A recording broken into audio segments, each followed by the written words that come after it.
Shalom alaikum naku.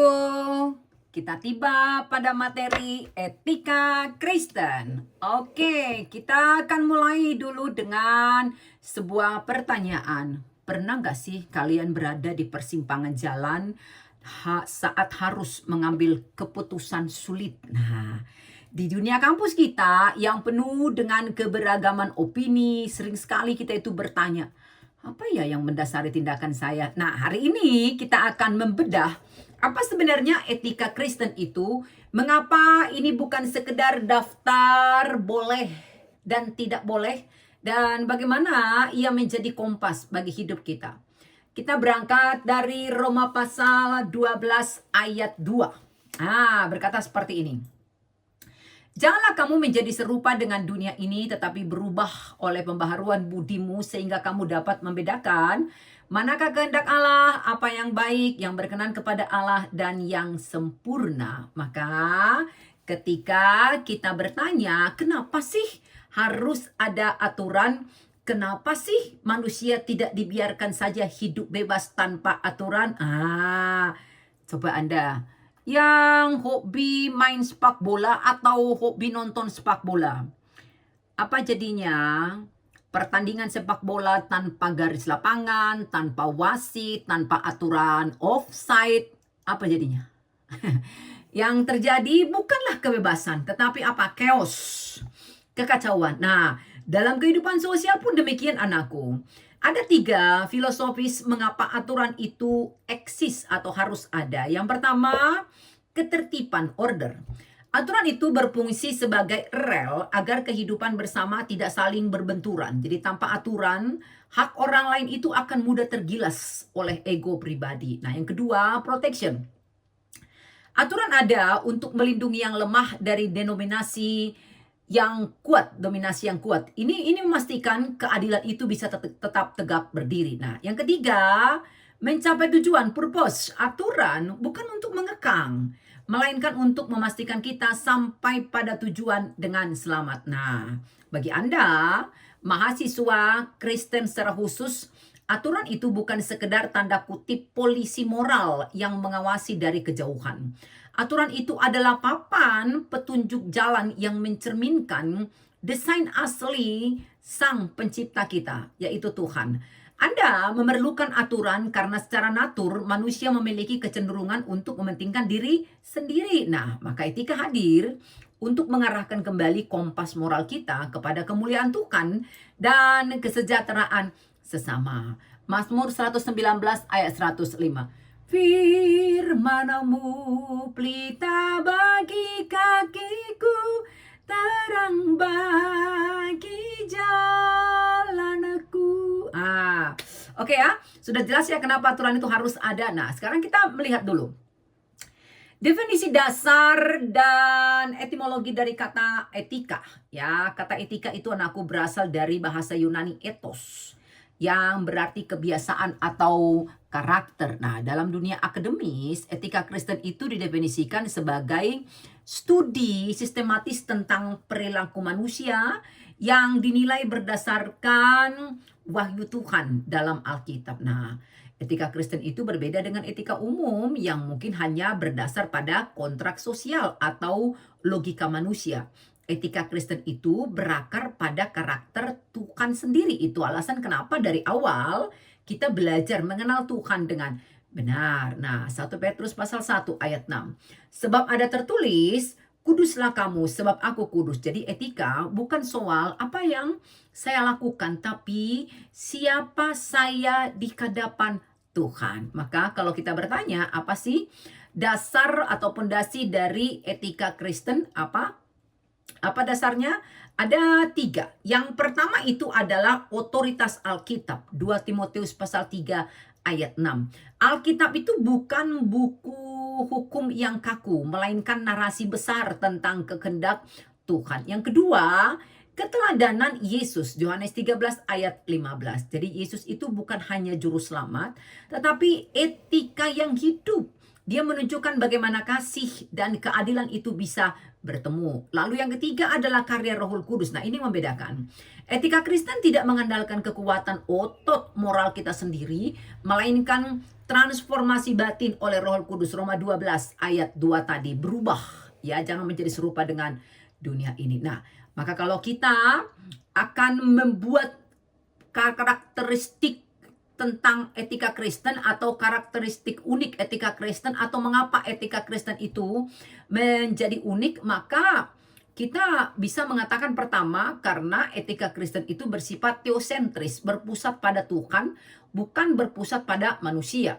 Yang kedua, berbasis pada kasih agape. Nah, dan kasih itu dalam kekristenan Alkitab adalah hukum yang tertinggi. Nah, lalu yang ketiga adalah orientasi kekekalan. Artinya tindakan kita hari ini itu memiliki nilai di hadapan tahta kekekalan. Maka sebagai mahasiswa, di mana etika Kristen ini bermain? Pertama itu sudah pasti dalam integritas akademik.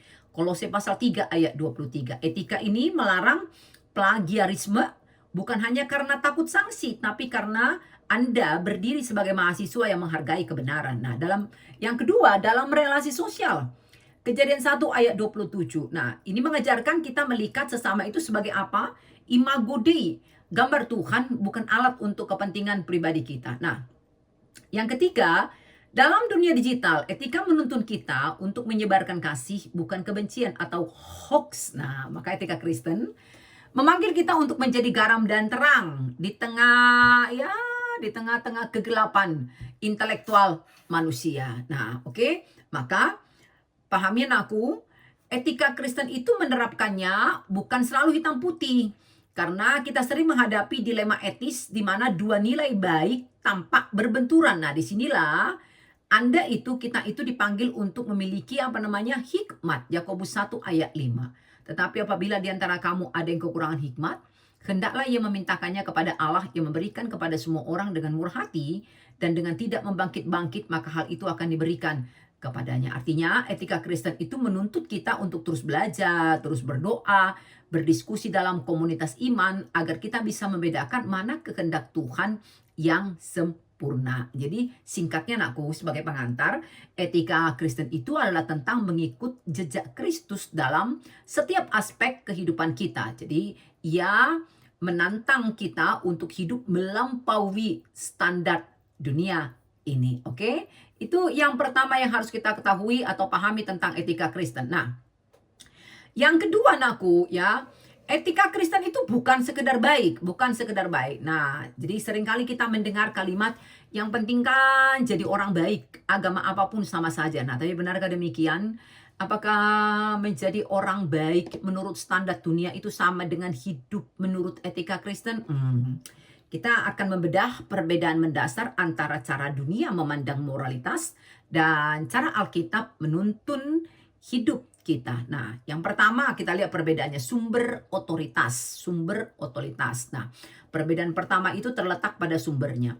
Etika umum itu biasanya bersumber pada apa? Rasio manusia, tradisi, atau kesepakatan sosial. Nah, jika mayoritas menganggap sesuatu benar, maka itu dianggap etis. Nah, kalau etika Kristen itu bersifat teosentris, sumber otoritasnya adalah Tuhan sendiri yang menyatakan diri melalui firman-Nya. Mazmur 119 ayat 105 yang tadi. Jadi bagi kita benar dan salah itu tidak ditentukan oleh suara terbanyak, melainkan oleh suara Tuhan. Itu yang pertama ya, otoritas. Yang kedua, motivasi terdalam. Jadi ketika etika umum itu seringkali bersifat utilitarian, ya, kita berbuat baik supaya dunia ini menjadi tempat yang lebih nyaman atau agar kita mendapatkan reputasi baik begitu. Nah, tapi etika Kristen itu adalah respon kasih atas keselamatan yang sudah kita terima.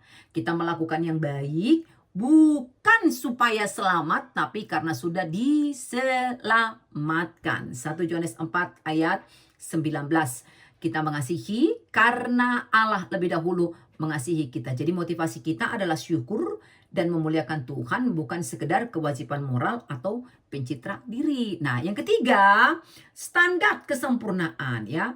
Standar kesempurnaan. Etika umum itu sering sekali bersifat relatif, tergantung situasi dan budaya. Apa yang dianggap etis 50 tahun lagi mungkin tidak lagi ya hari ini. Tapi etika Kristen memiliki standar absolut, yaitu karakter Kristus. Matius 5 ayat 48. Karena itu, haruslah kamu sempurna sama seperti Bapamu yang di sorga adalah sempurna. Maka standar kita bukan lagi tanda kutip lebih baik dari orang lain. No. Melainkan apa? Tanda kutip menjadi serupa dengan gambaran Kristus. 1 Yohanes 2 ayat 6. Nah, yang keempat.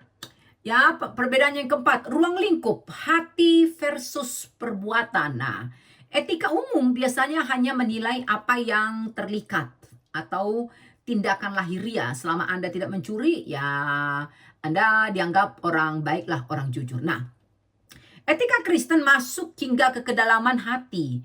Yesus mengajarkan bahwa membenci sesama sudah sama dengan membunuh, guys. Memandang dengan nafsu pun sudah sama dengan berzinah. 1 Samuel 16 ayat 7b. Bukan yang dilihat manusia yang dilihat Allah. Manusia melihat apa yang di depan mata, tetapi Tuhan melihat hati. Jadi etika Kristen itu menuntut apa? Integritas batin, bukan sekedar acting moral di depan publik. Oke, maka etika Kristen memiliki standar yang lebih tinggi karena kita memiliki penolong, yaitu Roh Kudus ya. Oke, itu yang kedua, poin kedua ya. Jadi bukan sekedar baik. Nah, kita akan melanjutkan dengan prinsip etika Kristen. Prinsip etika Kristen. Nah, di dunia yang terus berubah ini, kita sering diperhadapkan pada pertanyaan sulit, mana yang benar? Mana yang baik? Nah, bagi kita sebagai orang Kristen, etika bukan sekedar tentang sopan santun atau mengikuti hukum negara.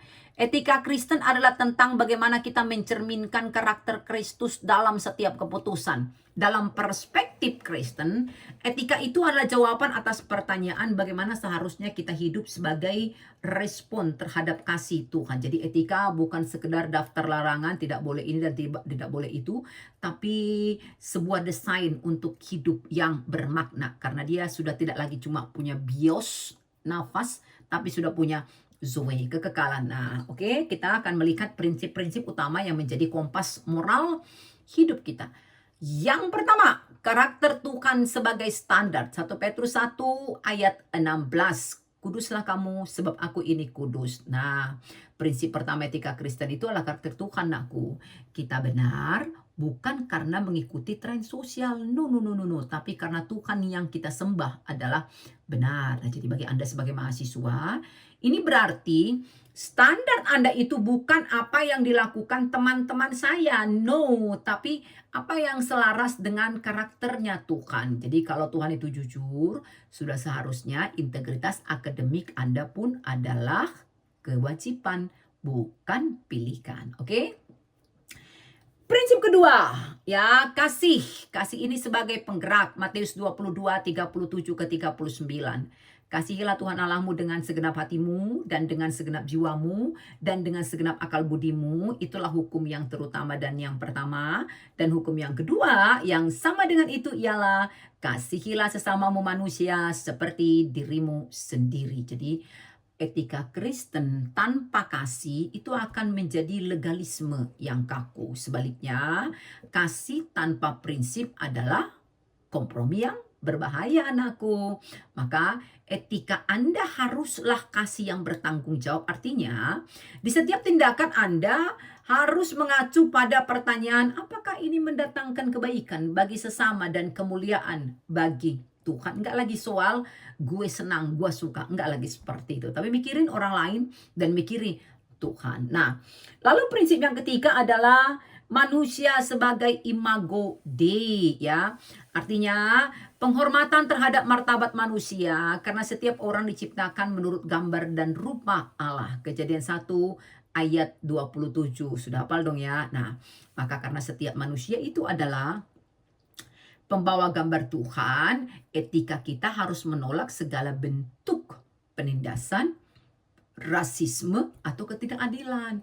Caramu anakku memperlakukan orang yang paling rendah di mata dunia adalah ujian sesungguhnya dari etika Kristenmu. Maka ketika engkau menghargai orang lain bukan karena apa yang mereka lakukan, tapi karena siapa pencipta mereka, nah itu keren. Itu berarti Anda punya etika begitu. Nah, prinsip keempat itu apa? Ya, integritas dan kebenaran. Nah, dunia ini anakku mengajarkan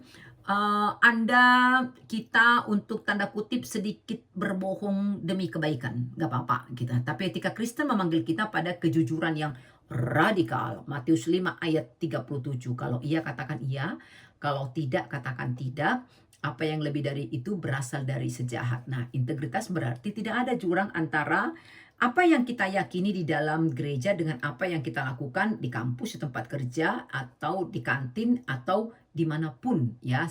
Bahkan saat tidak ada yang melihat. Nah, ini adalah prinsip yang sangat vital bagi kita anakku. Saat mengerjakan skripsi misalnya Anda mengerjakan tugas atau ujian, ingatlah bahwa audiens utama Anda itu adalah Tuhan. Jadi integritas bukan soal apakah Bunda melihat, apakah dosen melihat. Oh bukan, tapi soal dedikasi kita kepada Tuhan yang memberikan kita kesempatan untuk belajar. Nah, kalau kita coba aplikasikan etika ini dalam pengambilan keputusan ya, kita aplikasikan secara praktis.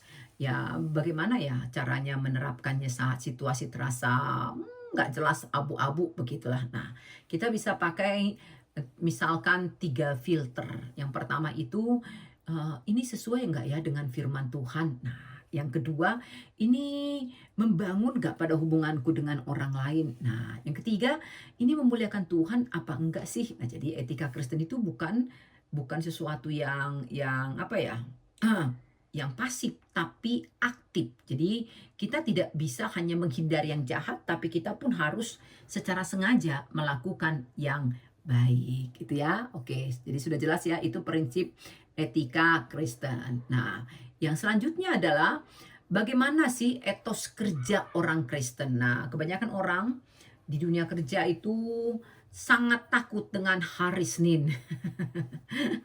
Hari Senin ya kan. Jadi tunggu dulu. Apa yang terlintas di pikiranmu anakku kalau engkau mendengar kata kerja atau kau mendengar kata tugas kuliah, beban, rutinitas, atau sekedar cara untuk cari uang nantinya. Nah, jadi kita semua butuh uang, termasuk Bunda. Tapi hari ini kita akan bicara tentang etos kerja Kristen, bagaimana mengubah setiap ketikan di laptop dan setiap keringat kita itu menjadi sebuah pengabdian atau ibadah kepada Tuhan. Nah, maka prinsip pertamanya itu adalah bekerjalah untuk Tuhan, bukan untuk manusia. Nah, perbedaan terbesar etos kerja kita itu terletak pada tanda kutip siapa bos kita, siapa yang jadi bosmu, siapa yang akan jadi bos Bunda. Di kampus mungkin Anda belajar demi nilai dari dosen mungkin. Nah, di kantor nanti mungkin demi bonus dari atasan. Tapi etika Kristen menggeser fokus itu. Dalam Kolose 3:23 dikatakan apa? Apapun juga yang kamu perbuatlah dengan segenap hatimu seperti untuk Tuhan dan bukan untuk manusia. Maka bayangkan kalau setiap tugas paper atau project yang Anda kerjakan itu adalah persembahan langsung untuk Tuhan. Nah, kalau itu persembahan langsung untuk Tuhan, masa sih kau akan mengerjakannya dengan asal-asalan? Enggak dong ya. Kau akan berusaha mengerjakannya dengan maksimal. Nah, prinsip kedua, mandat budaya dan kreativitas. Jadi artinya kerja itu bukanlah kutukan akibat dosa. Sebelum ada dosa, Tuhan sudah memberikan tugas kepada manusia di Taman Eden untuk mengusahakan dan memelihara taman itu juga bumi itu. Kejadian 2 ayat 15. Nah, ini disebut dengan mandat budaya anakku ya. Sudah pernah kita baca ya Kejadian 2 ayat 15 ya. Disuruh mereka manusia pertama untuk mengusahakan dan memelihara taman itu. Jadi Tuhan itu pekerja agung dan kita diciptakan menurut gambarnya. Kita dipanggil untuk menjadi kreatif dan produktif. Maka kerja itu adalah cara kita bermitra dengan Tuhan untuk menata dunia ini. Nah, prinsip ketiga itu keunggulan, excellent ya. Etos kerja Kristen itu etos kerja Kristen itu menuntut excellent atau keunggulan. Kenapa? Karena kualitas kerja kita itu mencerminkan kualitas Tuhan yang kita sembah. Ingat waktu kita belajar tentang Tuhan, kita akan menjadi seperti yang kita sembah. Kita bisa belajar dari siapa contohnya? Daniel. Waktu dia dibuang di Babel, Daniel 6 ayat 4. Dicatat di sana bahwa Daniel memiliki roh yang luar biasa sehingga tidak ada dakwaan atau kesalahan yang didapati padanya. Ingatin aku ya. Excellent itu berbeda dengan perfeksionisme yang melelahkan. Excellent adalah memberikan yang terbaik yang bisa Anda berikan sebagai bentuk rasa syukur, bukan untuk menyombongkan diri atau merasa lebih hebat dari teman sekelas. Nah, itu prinsip yang ketiga. Prinsip yang keempat, jadi integritas di tengah kompetisi. Nah, dunia kita di kampus ini ya sudah tak asing lagi lah dengan apa? Kompetisi. Godaan untuk potong kompas itu besar sekali, menyontok, plagiasi, atau menjatuhkan rekan demi promosi. Tapi ingat ya, etos kerja Kristen berdiri di atas integritas, nakku. Amsal 10 ayat 9. Siapa bersih jalannya aman, tetapi siapa berliku-liku akan diketahui. Nah, integritas berarti melakukan hal yang benar, bahkan saat bunda, saat dosen tidak melihat, atau saat sistem membolehkan kecurangan sekalipun, kau tetap berdiri mengatakan tidak terhadap setiap bentuk kecurangan. Nah, karakter itu jauh lebih berharga daripada sekedar IPK atau jabatan. Maka pekerjaanmu saat ini bisa ada yang sudah sambil kerja, itu adalah mimbar penginjilan Anda. Jadi nggak mungkin orang seperti ini, mungkin saja seseorang tidak membaca Alkitab yang engkau miliki, tetapi mereka membaca Anda, membacamu, membaca kita ketika kita bekerja, ketika kita kuliah, ketika kita berinteraksi dengan mereka, ketika kita jujur, ketika kita rajin, ketika kita peduli pada orang lain. Nah, itu sebenarnya kita sedang bagaimana? Kita sedang menunjukkan ini loh kitab kami, karena Alkitab itu adalah diri kita sendiri. Oke? Maka jangan lupa Matius 5 ayat 16 itu. Demikianlah hendaknya terangmu bercahaya di depan orang, supaya mereka melihat perbuatanmu yang baik dan memuliakan Bapamu yang di sorga. Oke. Sekarang kita akan lihat secara khusus bagaimana etika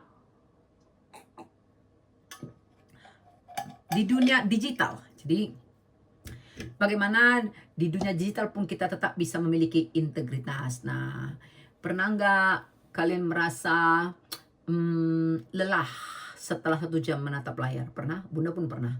Kita merasa terhubung dengan dunia, tapi seringkali kita merasa hampa di dalam diri. Nah, media sosial telah mengubah cara kita memandang diri dan sesama. Aku sebagai mahasiswa Kristen contohnya, media sosial itu bukan hanya soal apa yang engkau posting, tapi soal siapa yang menguasai hatimu ketika engkau sedang online. Nah, kita bedah ya bagaimana iman kita tetap berdiri tegak di tengah derasnya arus algoritma ya. Oke. Yang pertama kita lihat etika Kristen itu dimulai dari penata layanan waktu. Media sosial dirancang agar Anda terus-menerus menetap di sana. Tapi Alkitab mengingatkan dalam Efesus pasal 5 ayat 15 ke 16.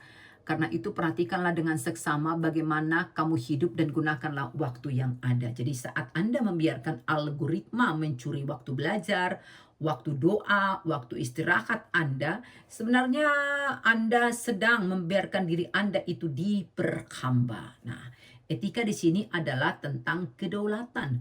Apakah Kristus yang memegang kendali atas jempolmu atau rasa haus akan konten baru? Nah, oke. Yang kedua, etika perbandingan melawan berhala jempol, likes ya, like. Nah, jadi media sosial itu adalah media tempat kita membandingkan kekurangan kita dengan cuplikan terbaik hidup orang lain. Nah, ini memicu penyakit rohani ya anakku. Penyakit rohani itu apa? Salah satunya iri hati. Galatia 5 ayat 26. Janganlah kita gila hormat. Janganlah kita saling menantang dan saling mendeki. Etika Kristen itu menuntut kita untuk merayakan keberhasilan orang lain tanpa merasa kehilangan diri sendiri.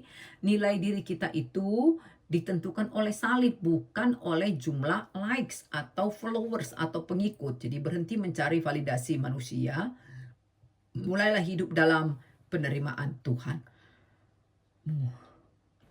Yang ketiga, ya kita lihat etika kebenaran. Jadi sebagai mahasiswa, Anda itu adalah kaum intelektual, tapi di media sosial seringkali emosi mendahului logika. Kita mudah menekan tombol share pada berita yang belum tentu benar, hanya karena sesuai dengan kemarahan kita. Amsal 12 ayat 22. Orang yang dusta bibirnya itu adalah kekejian bagi Tuhan, tetapi orang yang berlaku setia itu dikenannya. Menyebarkan hoax atau memelintir cerita demi menjatuhkan reputasi seseorang itu, ya itu sering sekali disebut dengan apa? Pembunuhan karakter. Dan itu pelanggaran berat pada etika Kristen. Orang Kristen digital harus menjadi tapisan atau penyaring, bukan sekedar penyalur informasi. Maka kalau datang informasi padamu, jangan langsung share. Cek dan recheck dulu ya, cek dan recheck dulu. Nah, makanya kalau kita bermedsos di dunia digital, ada loh etika memberikan komentar itu ada. Jadilah si pembawa damai. Jangan jadi macam bensin kau yang disiramkan ke bara api. Jangan macam begitu. Nah, di balik setiap akun ada manusia yang memiliki perasaan dan diciptakan menurut gambar Tuhan. Jangan pernah lupa itu. Seringkali kita mengetik hal-hal yang tidak berani ya, yang tidak berani kita ucapkan ketika kita bertatapan muka dengan orang tersebut. Nah, Kolose 4 ayat 6 mengingatkan kita soal kata-kata, supaya kata-kata kita ini senantiasa penuh kasih, jangan hambar, supaya kita bisa memberi jawab kepada setiap orang. Jadi artinya begini, berani berpendapat itu oke, tapi menghina itu sudah jelaslah sebuah kesalahan. Dan etika Kristen menantang kita, bisakah orang melihat karakter Kristus dari dirimu? Ya, bisakah orang melihat karakter Kristus hanya dari caramu membalas komentar yang menyerangmu? Nah, jadi media sosial itu nakku cuma alat.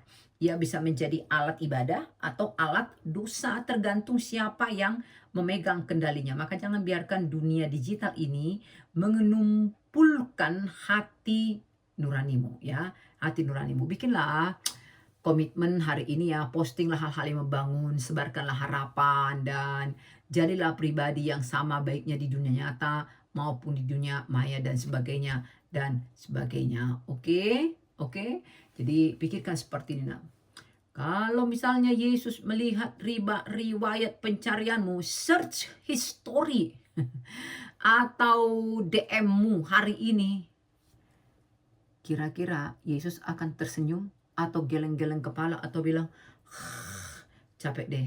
Yang mana kira-kira? Cek dan recheck medsosmu, anakku ya. Oke. Nah, bagaimana etika Kristen diterapkan di keuangan?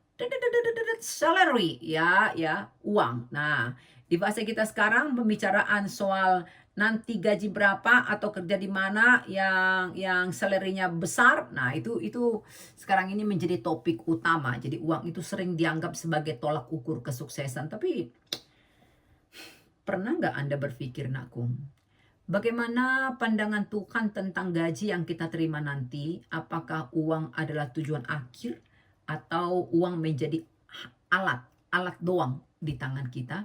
Nah, kita lihat ya bagaimana etika Kristen mengatur pandangan kita soal uang. Yang pertama itu adalah prinsip kepemilikan. Jadi Bunda dan Anda itu pengelola ya, stewardship ya, penata layanan. Nah, prinsip pertama yang harus kita tanamkan dalam hati sejak saat ini adalah apa? Setiap yang kita miliki itu adalah milik Tuhan.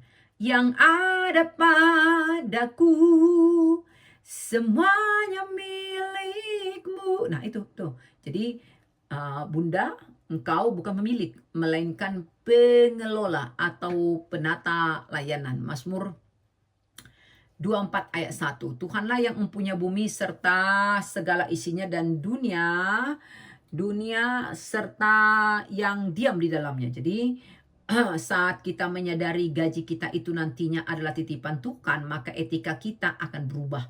Tidak lagi kita akan bertanya, apa yang bisa saya lakukan dengan uang saya ini ya? Tapi kita akan bertanya, apa yang Tuhan ingin saya lakukan dengan uangnya? Uangnya Tuhan yang ada pada saya. Nah, itu ya kepemilikan. Yang ketiga, akar masalah uang. Apa itu? Cinta uang. Uang bisa bikin orang senang tiada kepala. Uang bikin mabuk. Anda makanya nggak pernah lagi dengar lagu itu. Itu dari zaman Bunda itu ya kan. Lagi-lagi uang itu ya. Jadi 1 Timotius 6 ayat 10. Karena akar segala kejahatan adalah cinta. Yes, cinta uang. Sebab karena memburu uanglah beberapa orang telah menyimpang dari iman. Jadi hati-hati nakku ya. Alkitab itu tidak pernah mengatakan uang jahat. No. Yang jahat itu adalah ketika kau sudah jatuh cinta dan mencintai uang bahkan lebih dari dirimu sendiri, bahkan lebih dari Tuhanmu. Kalau itu sudah bahaya. Jadi cinta uang terjadi ketika kita mulai menggantungkan keamanan dan kebahagiaan kita pada saldo rekening, bukan pada Tuhan. Nah, bagi Anda sebagai mahasiswa ini bisa dimulai dari ambisi mencari kerja hanya berdasarkan angka tanpa mempedulikan panggilan Tuhan atau cara-cara yang jujur dan berintegritas. Nah, prinsip ketiga adalah keadilan dan kerja keras.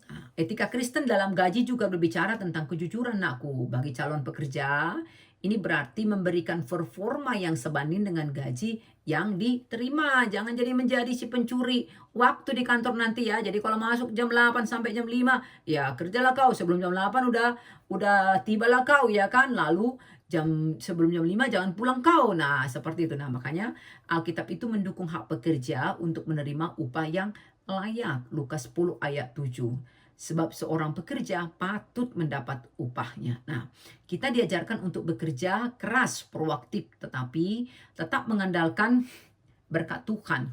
Bukan mengandalkan kelicikan untuk menaikkan pendapatan. Nah, prinsip keempat itu adalah gaya hidup berbagi. Nah, uang dalam etika Kristen itu bersifat sirkulasi bukan akumulasi semata. Jadi, Anda diberkati untuk menjadi saluran berkat bagi orang lain. 2 Korintus 9 ayat 7. Hendaklah masing-masing memberikan menurut kerelaan hatinya, sebab Allah mengasihi orang yang memberi dengan sukacita. Jadi gajimu nanti nakku bukan hanya untuk gaya hidup pribadimu, bukan, tapi juga untuk mendukung pekerjaan Tuhan dan menolong sesama yang kekurangan. Maka mulailah berlatih memberi dari uang ya. Kalau kau punya uang saku, dari situlah ya, supaya saat nanti kau punya gaji besar, tangan kau itu nggak kaku untuk berbagi. No, hati-hati nah.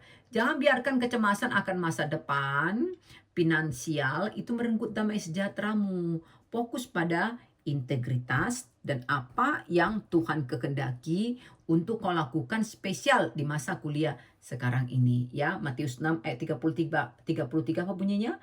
Tapi cari dahulu kerajaan Allah dan kebenarannya, maka semuanya itu ditambahkannya kepadamu. Maka jadilah generasi yang tidak dikendalikan oleh uang, tetapi generasi yang menggunakan uang untuk memuliakan nama Tuhan. Kerennya anakku ya. Oke.